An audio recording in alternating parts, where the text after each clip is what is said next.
সূরাতুল রুমের এই আয়াতটা আল্লাহ পাক বলছেন, বা'দা আউযু বিল্লাহি মিনাশ শাইতানির রাজীম, যাহারাল ফাসাদু ফিল বাররি ওয়াল বাহরি বিমা কাসাবাত আইদিন নাস।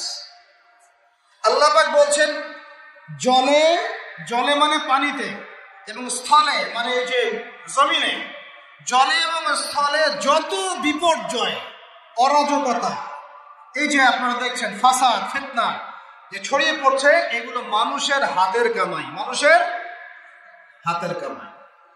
বনভূমি উজাড় করেছে কে? জিন না মানুষ? বলেন, এই পরিবেশ নষ্ট করেছে কে? জিন না মানুষ? বলেন, খাবারে ভেজাল দিয়েছে কে? জিন না মানুষ?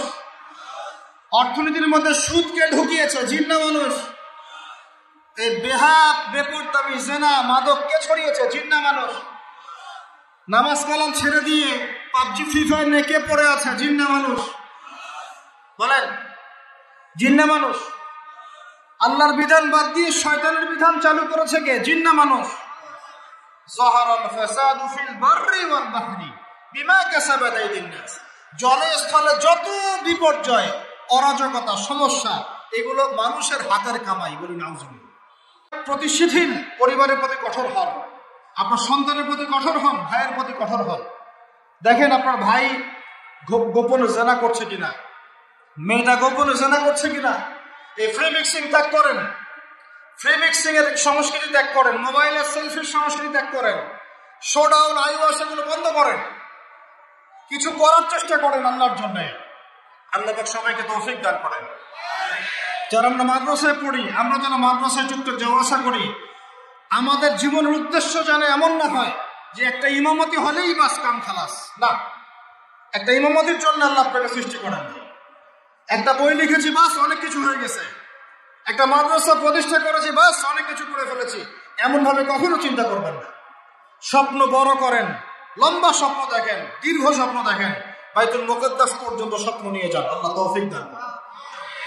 আর আমরা কোনো বিচ্ছিন্ন জনগোষ্ঠী না, আমরা একা একা কখনো আইন হাতে তুলে নিব না, ঠিক আছে? আমরা একটা পুরো জাতি করবো ইনশাআল্লাহ, ওই জাতিগতভাবে আমরা এগিয়ে যাবো ইনশাআল্লাহ। আল্লাহ পাক আমাদের প্রশাসনকে হেদায়েত দেন, সরকারকে হেদায়েত দেন, আম জনগণকে হেদায়েত দেন, মা বোনদেরকে হেদায়েত দেন, যুবক ভাইদেরকে হেদায়েত দেন। আর আমাদের এক একটা বাচ্চাকে আমরা আবু উবাইদার মতো বড় করবো ইনশাআল্লাহ, ইনশাআল্লাহ। আল্লাহ রাব্বুল আলামিন আমাদেরকে বলছেন, ওয়াল আসর, হে মুমিনরা, সময়ের কসম করে বলছি, আমি আল্লাহ সময়ের কসম করে বলছি। সময়ের কসম কি বুঝি ভাই? সময় আমাদের জীবনের সবচেয়ে ইম্পর্টেন্ট জিনিস। আল্লাহ পাক অহেতুক কোনো বিষয় শপথ করবেন না তো। আল্লাহ পাক যখন কোনো কিছুর কসম করেন, সবচেয়ে শ্রেষ্ঠ বিষয়ের কসম করেন। তাহলে আমাদের জীবনের সবচেয়ে শ্রেষ্ঠ বিষয় কি? আরো জোরে বলেন। এই সময়টা আপনি একটু ঠান্ডা মাথায় বসায় গিয়ে চিন্তা করেন। আজকে আপনার মাই ওয়াজ করে গেছে, আমি একটু চিন্তা করি, আপনার আমার হায়াত সর্বোচ্চ হয়তো 60-70 বছর, আরো হয়তো আল্লাহ বাড়াই দিলে 100 বছর, এর বেশি গড়াইও আমাদের নাই, আছে? এখন আপনার বয়স কত? কারো 20, 25, 30, 40, 50, ঠিক না বেশি? এখন আপনি বসায় গিয়ে চিন্তা করে দেখেন, যদি আমাদের হায়াত হয় 60 বছর, আল্লাহ আমাদেরকে যেন দীর্ঘ নেক হায়াত দারাজ করে না, আমিন। আমাদের ভাইদেরকে, বোনদেরকে, ওলামায়ে কেরামকে, আমাদের নেতাদেরকে, সবাইকে আল্লাহ পাক দীর্ঘ নেক হায়াত দারাজ করে। এখন কথা হচ্ছে, যদি ধরে নেই যে আমাদের হায়াত 60 বছর, আপনার আমার বয়স থেকে কিন্তু 30, 40, 50 বছর অলরেডি চলে গেছে। এখন চিন্তা করবেন যে এই সময় যেটা চলে গেল, এই সময়ের মধ্যে আমি কতটুকু নামাজ পড়েছি, কতটুকু রোজা রেখেছি, যাকাত দিয়েছি, কতটুকু হজ ফরজ হয়েছে করেছি কিনা, দিনের পথে আমার অবদান কি, দিনের পথে আমার অবদান কি, আল্লাহর দিনকে যে আল্লাহ সাহায্য করতে বললেন, আমি কি করেছি। এই চিন্তাটুকু বাসায় গিয়ে করেন। এর সাথে এই চিন্তাটাও করেন যে এই 30, 40, 50 বছরে আমরা গুনাহ করলাম কতগুলো, কতদিন নামাজ পড়ি নাই, কতদিন রোজা রাখি নাই, কতদিন সুদ খাইলাম, কতগুলো মেয়ের সাথে আমার সম্পর্ক ভাই, কতগুলো ছেলের সাথে আমি টাঙ্কিবাজি করি, দেবর ভাবি, এখন দেবর ভাবি, তারপর শালিদুল্লাহ ভাই, পরকিয়া কত কি চলতেছে। এখন মানুষ লিঙ্গ পর্যন্ত পরিবর্তন করে, নাউজুবিল্লাহ।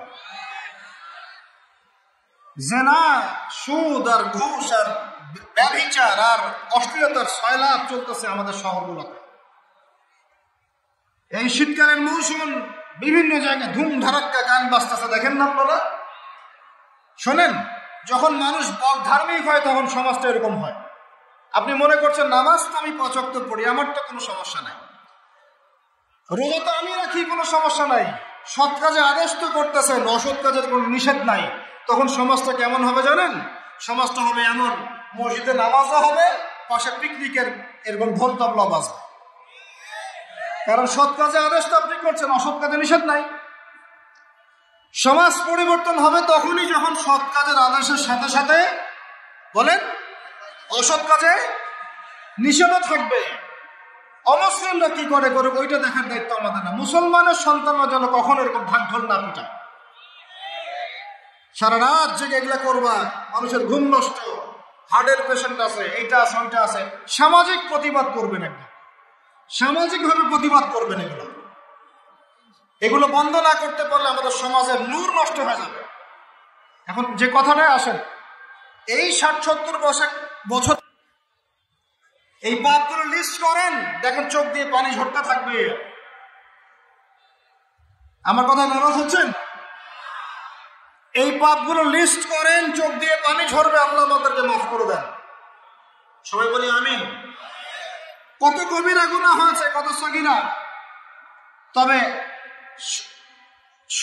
সন্তুষ্টির কথা এটাই, যদি এটা উপলব্ধি হয় যে না ভুল হয়ে গেছে, আপনি উযু করে আসেন, 2 রাকাত নামাজ পড়েন, আল্লাহর কাছে ইস্তেগফার করেন, বলেন আস্তাগফিরুল্লাহ আল্লাযী লা ইলাহা ইল্লা হুয়াল হাইয়ুল কাইয়্যুম ওয়া আতুবু ইলাইহি। আল্লাহ পাক এক মুহূর্তে আপনার সব পাপ তো মাফ করে দিবেনই, সব গুনাহকে নেকি দিয়ে পরিবর্তন করে দিবেন ইনশাআল্লাহ। এখন শুনেন, সময়ের কসম বলতে আল্লাহ কি বুঝিয়েছেন ভাই আমার সাথে বলেন?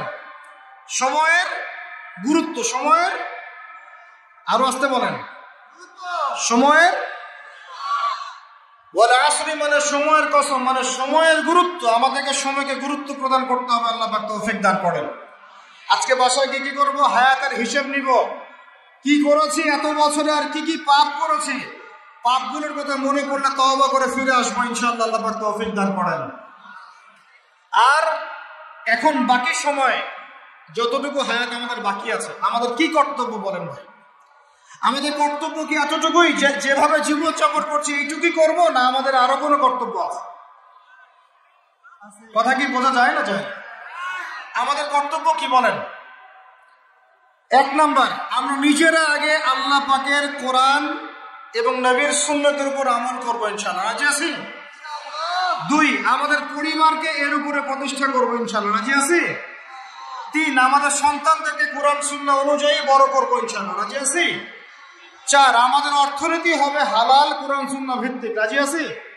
5, আমাদের শিক্ষা হবে কোরআন সুন্নাহ ভিত্তিক, রাজি আছেন? আমাদের সামাজিক যে সিস্টেম এটা হবে কোরআন সুন্নাহ ভিত্তিক, রাজি আছেন? এর উপরে আমি গেলাম না। সমাজ পরিবর্তন হলে উপরটা এমনি পরিবর্তন হয়ে যাবে ইনশাআল্লাহ, অটোমেটিক্যালি। ওয়াল আসরি, সময়ের কসম। আরেকটা বিষয়, সময়ের কসম বলতে আল্লাহ পাক এটাও বুঝিয়েছেন, একটু অতীতের দিকে তাকায় দেখেন। কোন দিকে? অতীতের দিকে, পাস্টের দিকে তাকান, অতীতের দিকে তাকান। যুগ যুগ ধরে একটা সুন্নতের দিকে আপনি তাকান, যে পৃথিবীর শুরু থেকে কিয়ামত পর্যন্ত আল্লাহ পাকের একটা সুন্নত আছে। আল্লাহর সুন্নত কি? আল্লাহর সুন্নত এটা, প্রত্যেক যুগে যুগে যে বা যারাই আল্লাহর বিধান মেনে চলেছে, আল্লাহ পাক তাদেরকে দুনিয়াতেও সমৃদ্ধি দিয়েছেন, পরকালে জান্নাত দিয়েছেন। সুবহানাল্লাহ। আর দুনিয়াতে প্রত্যেক যুগে যুগে যে বা যারাই আল্লাহর বিধান মানে নাই, রাসূলের বিধান মানে নাই, আল্লাহ দুনিয়াতে লাঞ্ছিত করেছেন, পরকালে জাহান্নাম দিয়েছেন। বলেন নাউজুবিল্লাহ। আমার কথা বুঝতে পারলেন ভাই? আরো একবার রিপিট করছি, আল্লাহর সুন্নত কি? আল্লাহর সুন্নত হচ্ছে প্রত্যেক যুগে যুগে যে বা যারাই আল্লাহ এবং তার রাসূলের বিধান মেনে চলেছে, আল্লাহ দুনিয়াতেও সুখী করেছেন, পরকালেও জান্নাত দিয়েছে। প্রত্যেক যুগে যুগে যে বা যারাই দুনিয়াতে আল্লাহ এবং তার রাসূলের বিধান মেনে চলে নাই, দুনিয়াতেও লাঞ্ছনা, পরকালেও বলেন লাঞ্ছনা।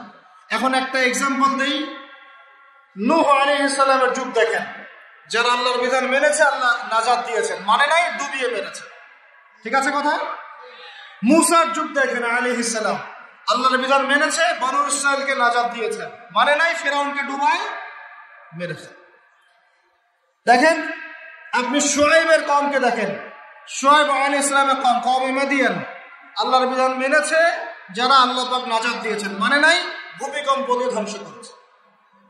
কওমে লূত, কিছু মানুষ বিধান মেনেছে, আল্লাহ নাজাত দিয়েছেন, মানে নাই আল্লাহ রাব্বুল আলামিন লূত আলাইহিস সালামের কওমকে একদম আসমানে উঠিয়ে পাথর নিক্ষেপ করে ফেতলা করে আবার উল্টা দিকে দাফন করে দিয়েছেন। নাউজুবিল্লাহ। এদের পাপ ছিল সমকামী, ছিল সমকামী, যে সমকামিতা এখন ছড়িয়ে পড়ছে আপনাদের মধ্যে। নাউজুবিল্লাহ। আল্লাহ পাক আমাদেরকে হেফাজত করেন। একইভাবে নবী সাল্লাল্লাহু আলাইহি ওয়াসাল্লামের যুগ তাকান, এই যে আবু জাহেল, আবু লাহাব, উতবা, শাইবা, রাবিআ, এরা আল্লাহর বিধান মানে নাই, আল্লাহ ধ্বংস করেছেন। আবু বকর, ওমর, ওসমান, আলী রাদিয়াল্লাহু আনহু আজমাইন, তারা মেনেছেন, আল্লাহ দুনিয়াতে সমৃদ্ধি দিয়েছেন, পরকালে জান্নাত। বোঝাতে পারলাম কি ভাই? বলে আসরি মানে কি বোঝাতে পারলাম? আল্লাহ পাক এই সময়ের কসম করে বলছেন, হে মানুষ শুনো, ইন্নাল ইনসানা লাফি খাসর, সমস্ত মানুষই ক্ষতির মধ্যে আছে। বলেন নাউজুবিল্লাহ। এখানে আল্লাহ পাক একদম আম ভাবে সবাইকে বলছেন, সবাই ক্ষতির মধ্যে আছে। মানুষের ক্ষতি কয় প্রকার? আমার সাথে বলেন, মানুষের ক্ষতি দুই প্রকার। কয় প্রকার? মানুষের ক্ষতি কয় প্রকার? এক ইহকালীন ক্ষতি, দুই পরকালীন ক্ষতি। এক ইহকালীন ক্ষতি, দুই পরকালীন ক্ষতি। ইহকালীন ক্ষতি কি? ইহকালীন ক্ষতি হচ্ছে সূরা